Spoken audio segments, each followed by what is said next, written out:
Anthony Flexon for Seconds Out, of course, with Ben Davison. In lockdown, locked up. What's going Locked on? up, you won't Where let are you? Yeah, I was going to say. Where are you and how are you coping? this secret location and Yeah. getting by. But listen, everybody's in the same boat, aren't they? Are you in the UK? Yeah, I bet you're getting plenty of work. A lot of the media are getting plenty of work because no one's got nothing to do, aren't they? So Yeah, I mean it's not too bad in that sense, although you have to adapt and start using things like Skype and Zoom instead of actually going places. So yeah, it start turning you a bit mad after a while, probably. But but easier, isn't it? And I suppose are the views going up at the minute with they're people? doing all right, not as well as I thought they would. I think at first everyone thought, yeah, everyone's staying at home, so they'll have a lot more free time. They'll be cruising YouTube. Because no fights are getting announced and no big boxing stuff's being announced either, people aren't really looking Interesting for stuff. boxing things on YouTube. Mm. So it's like a double-edged sword. But enough about me and my trade secrets. What are you doing at the moment? How are you because you do your own training as well as training the guys. How are you coping with that? Have you got facilities at home? Yeah, but I ain't been doing much of it to be honest with you. Um, No, I haven't been doing too much training myself, but I do have the intentions of starting to do a bit. Um, just the usual, just the same as everybody else. Watching boxing, studying, looking at areas of where you know we can develop the coaching side of things, looking at the fighters, seeing where we can improve them. Um, and then I've actually been watching a bit of Ozark. Got into Ozark as well, so. I've heard only good things about it. I haven't started watching it yet, but everyone says Well, it's at great. first I was a bit, but after a few episodes, it gets you. It's a grower. Yeah, it's a grower. Bit like you, I'd imagine. I've been a grower for a long time. Unfortunately, not in the right areas. Um, you only recently started working with Josh Taylor before all this happened. I was speaking to him yesterday, actually, a bit of a name drop there. Um, but he was saying it's pretty frustrating because you've just started working together. He was really loving the camp, and then all this has happened. You must feel kind of the same way.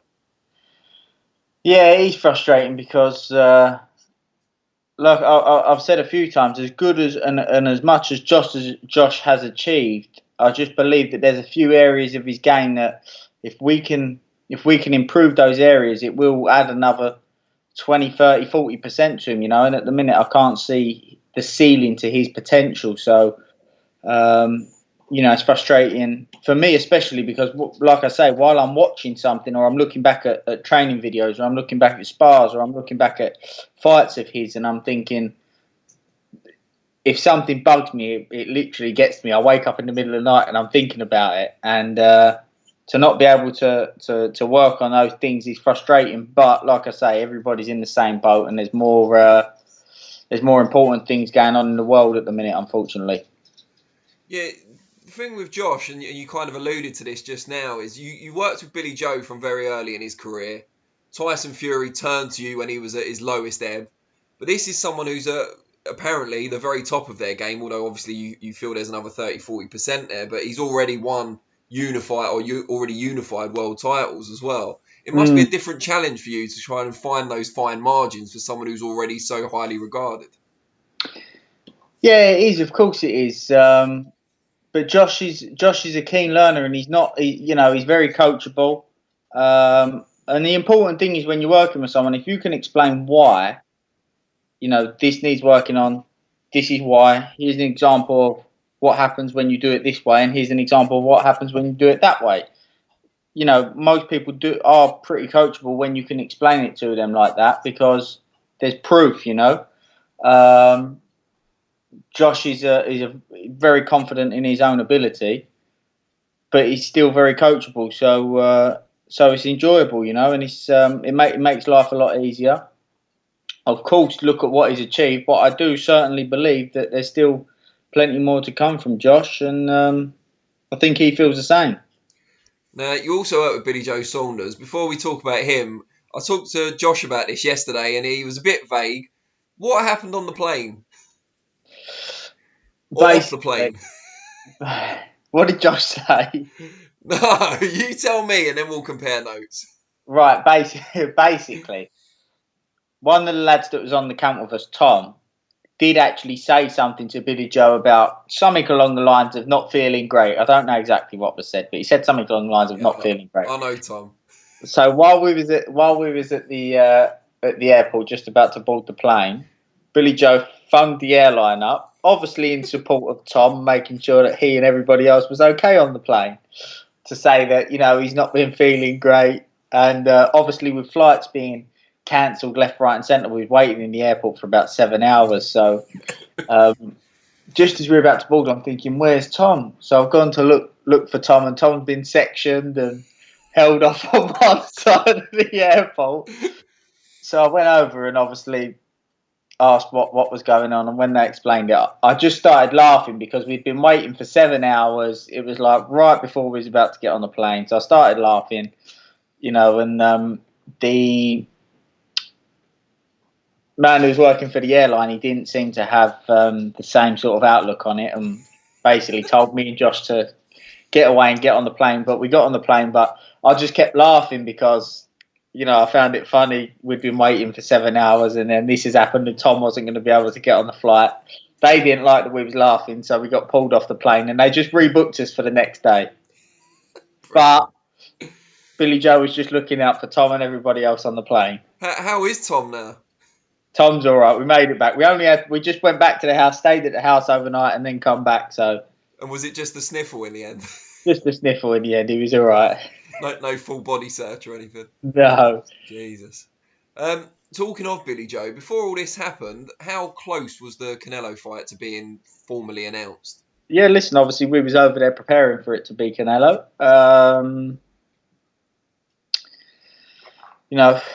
I know where your next question's going to be.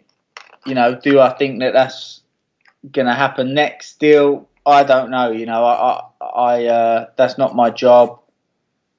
There's so many questions at the minute. All we can focus on is just, as I say, trying to make sure that the fighters are the best that they can be. Yeah, I mean, you said whether it's still going to happen next. There's obviously been rumours out there, even before the controversy with Billy Joe came out, that Canelo was thinking of going straight into a September trilogy fight with Triple G. That'd be pretty kind of hard luck on Saunders, regardless of what you think of him as a person. I know people have differing views, but he's chased these sort of fights for a long time, and for the coronavirus to scupper it when it was right close to happening, that'd be devastating. Yeah, it would. He's been world champion since 2015. We're now in 2020. And he's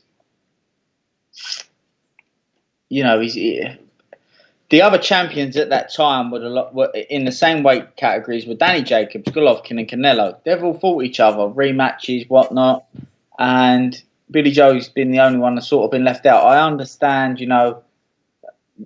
when you take other things into consideration, like Billy Joe's style, these sorts of things, when you take that into consideration, I do understand. I also understand that Billy Joe's probably not been overly consistent, but when you've been waiting for those big tests and those big matchups, like we see with Tyson, it's the same, and we've seen it through Billy Joe's career that when they've not got that challenge, it's not going to bring the best out of them, and no pressure, no diamond, as they say. If you're running a 100-meter race and you're running it on your own, you're not going to get as good of a time as you're going to get if you put somebody in there who's offering a challenge. And I think that's the best. That's the same with Billy Joe, and we know that's the same with Tyson. And for me, I just putting the coaching to one side. I want to see Billy Joe be able to test himself against the absolute best, and at the minute that is Canelo. So it's frustrating, but we can only do what we can do. I mean, yeah, the fighting against the very best obviously brings out the best in fighters. This kind of feeds into the debate we were having on Twitter yesterday about Mayweather and Sugar Ray Leonard and who brought out the best in them. But with Billy Joe, if the Canelo fight doesn't come off, it obviously opens the door for a domestic fight, perhaps, against Callum Smith, which is still a big fight. But there's the small issue, or maybe not small issue, of Billy Joe's licence at the moment. Have you had any kind of talk with the board, or have you got any idea what might be happening with that? No, I don't know. I'd be very, very shocked if there was like a suspension or there was a ban or something like that. Because what does that benefit sufferers, potential sufferers or ex-sufferers of domestic violence? Absolutely nothing. Billy Joe's come out and said that, you know, he's willing to put on some self-defense workshops and donate a section of a sum of his next purse to a domestic violence charity. That's something that's going to benefit. And I don't know if the board had something to do with that and have said that's what they want him to do. I don't know. But that's something that's going to benefit and actually take action to help that scenario that you're talking about there. So a suspension isn't going to do anything for anybody. So I don't see that happening.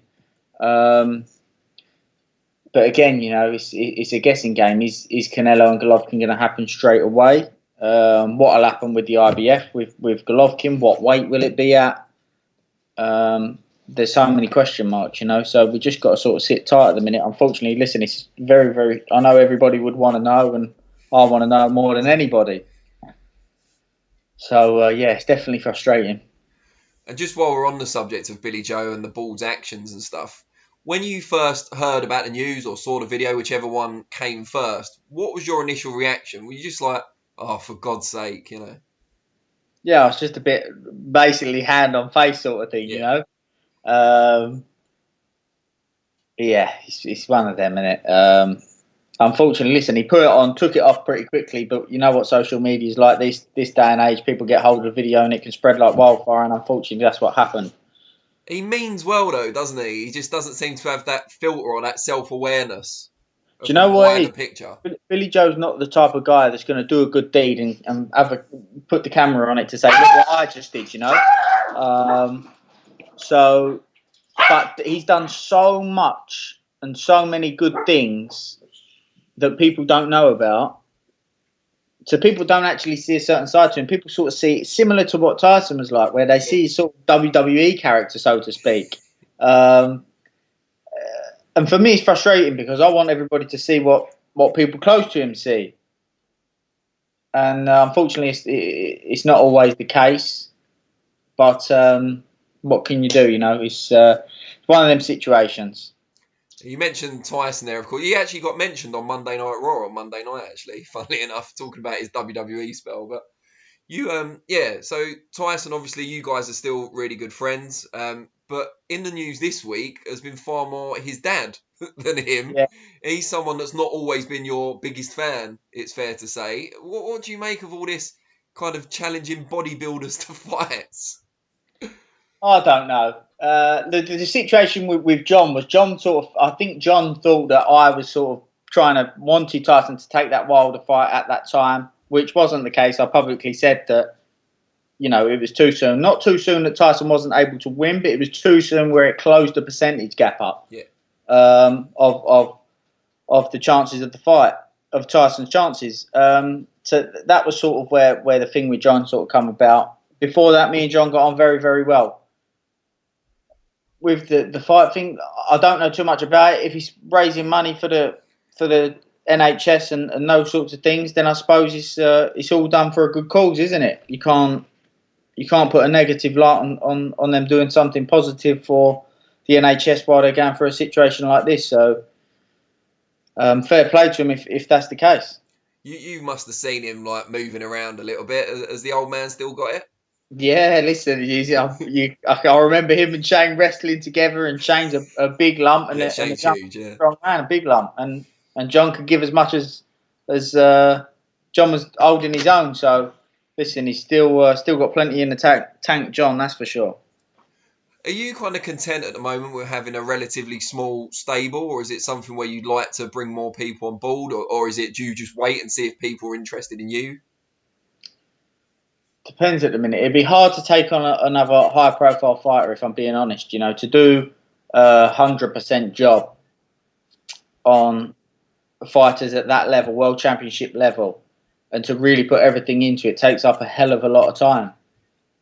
So it would be difficult to take on another high-profile fighter. Maybe I could take on somebody who's looking to come through, or something that I do want to do. You know, as much as people will feel that I've had the benefit of working with high-profile fighters, that comes with pressure. It comes with different aspects of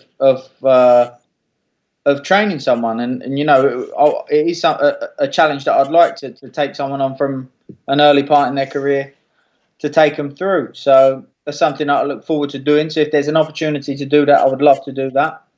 But you know, like I say, when you're working with high-profile fighters, it does take up so much of your time. It would be tough for me to take another high-profile fighter on. But listen, situations and scenarios can change like that, so we'll have to wait and see.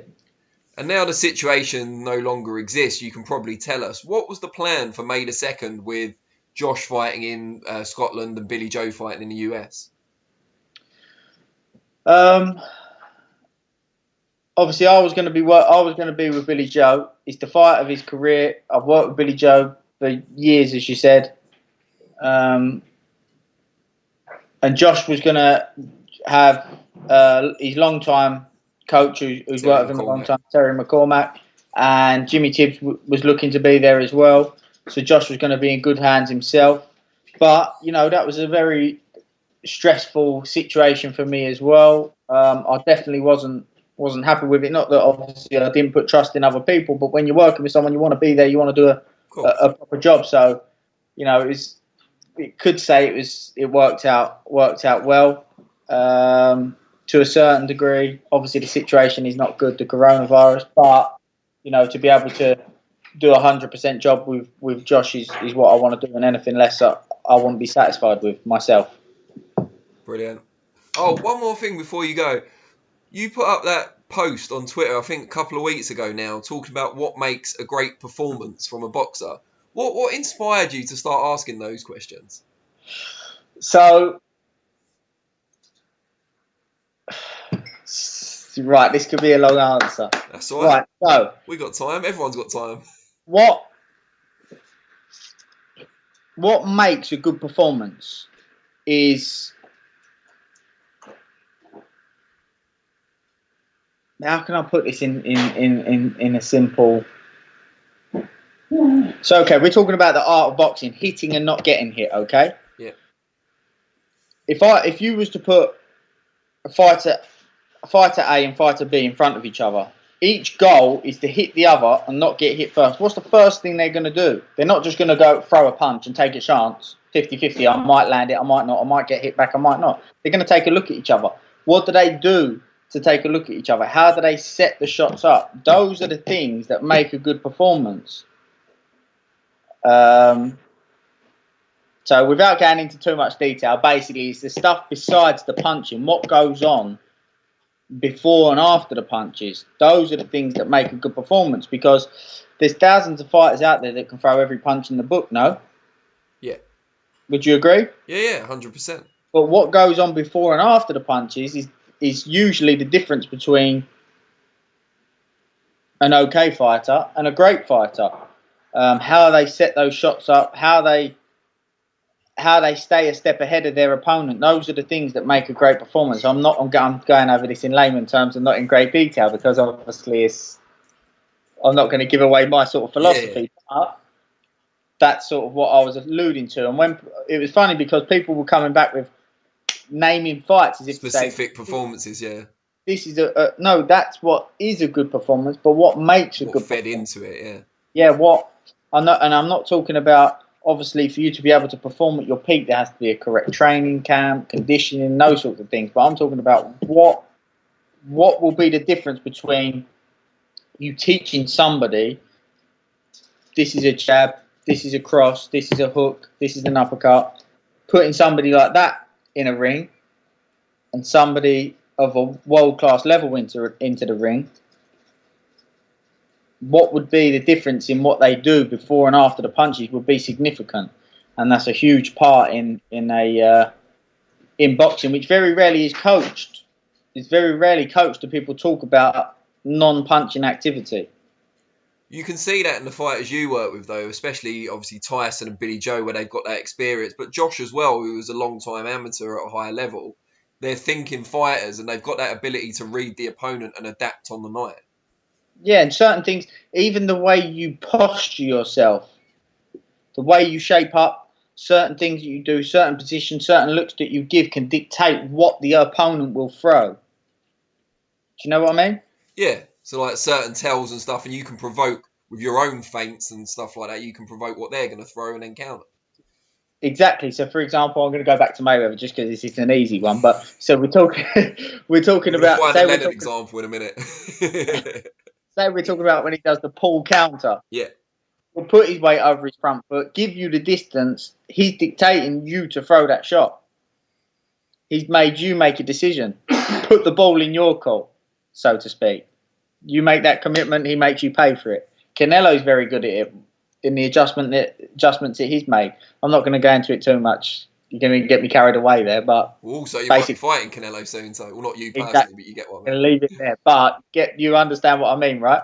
Yeah, and Canelo's very good at disguising his shots as well. There's been a few videos on social media recently where you can see he's shaping up for a hook to the body and it turns into a hook to the head and so on. And he's very good at that as well. And also the best fighters condition their opponents to expect certain shots and then change it up as well, which is great. Exactly, but like what you said there about the way that he disguises a shot, that the way that he does that and the way he sets things up, the way he gets into distance without you knowing, is all due to things that he's doing besides the punching. The punching's almost the last element, last piece of the puzzle. Because, like I say, there's lots of fighters that know how to throw every shot in the book, but it's what they're doing around the punches that really makes the difference in levels. That must be frustrating when you see fighters on TV and stuff or from ringside who are just throwing punches with no method or structure to it. I'm not asking to name and shame any fighters, I'm just saying. No, yeah. I mean, sometimes it's due to a lack of coaching. They just don't understand. That's why I sort of put that thing out on Twitter to say, I wonder how people will interpret. I understand people could have interpreted that question in many different ways. But it was interesting to see how people looked at it. And a few fighters were like, ended up messaging me like, can you explain to me? And when I explained it to them, they was like, oh, yes, I understand what you mean. Like, it's right. And I see it now, you know, once explained to them. Yeah, it's a weird one because obviously I've sparred and stuff. I'm no good, but I've sparred. And when you're in there first, when you first start, you just think, right, next I'm going to throw a jab. Next I'm going to try my right hand. And it takes a long time before you start watching the opponent and deciding in the moment what shots will work and what won't. Yeah, and like I said, for example, like you mentioned Canelo, he'll give you a certain look and see how you react from it. And the way that you react to it, however you react to it, he's going to make you pay for it, especially if you keep reacting in the same way. If you keep giving the same response or the same reaction, they're going to make you pay for it. But again, listen, we're getting into sort of my philosophy on it. So the trade, yeah. All right, well, I think that's a good point then to draw a line under it. But I really appreciate your time. It's been really interesting. You're still wrong about Floyd, but you know, hold up. This is how I know that you don't like Floyd, because I never said you was wrong. I never said you was wrong, did I? No, you didn't think the comparisons were fair. No, I don't like comparing different eras because nobody. What your initial statement said, I forget now. Your initial statement said whoever ranks Floyd above Ray. Yeah, whoever ranks Floyd above Ray needs to look at who the best fighter Floyd was, who he beat in their prime. Yeah, so you've got two different sections there. You've got the beginning, which says who in their right mind would rank Floyd over Ray. Park that to one section. Then you've got the other section, tell me who Floyd beat in his prime. Now, I'm not disagreeing that Leonard had the better wins against fighters in their prime, but nobody would be crazy to rank Floyd above Ray. No, I agree. It's an opinionated sport, and you know some will have Duran above both of them. Yeah, especially due to his achievements at lightweight. Yeah, I can't. So boxing's even scored on opinions, you know. It's an opinionated sport, so nobody would be crazy to think so. I was just saying that you can't downplay Floyd's. He's got some amazing wins and some great achievements. Nobody would be crazy to if that was their opinion, and vice versa. But I do agree with you in the term that Sugar Ray Leonard did have the better wins against fighters in their prime. I'm going to take that as like a plucky draw. Fair play then. Lucky 2-2 with a last minute equaliser. I'm not. I don't. I wouldn't compare eras. I don't like doing that. I'll never do it again. Thanks. It's such a lie in it, but we'll say that for now. All right, well, it's been brilliant. I've really enjoyed it. And hopefully we'll get to do it again in person sometime soon when all this craziness is over. Hopefully, fingers crossed. All right, mate. Well, take care and, yeah, stay safe. Cheers, mate. Take care. All right, bye-bye.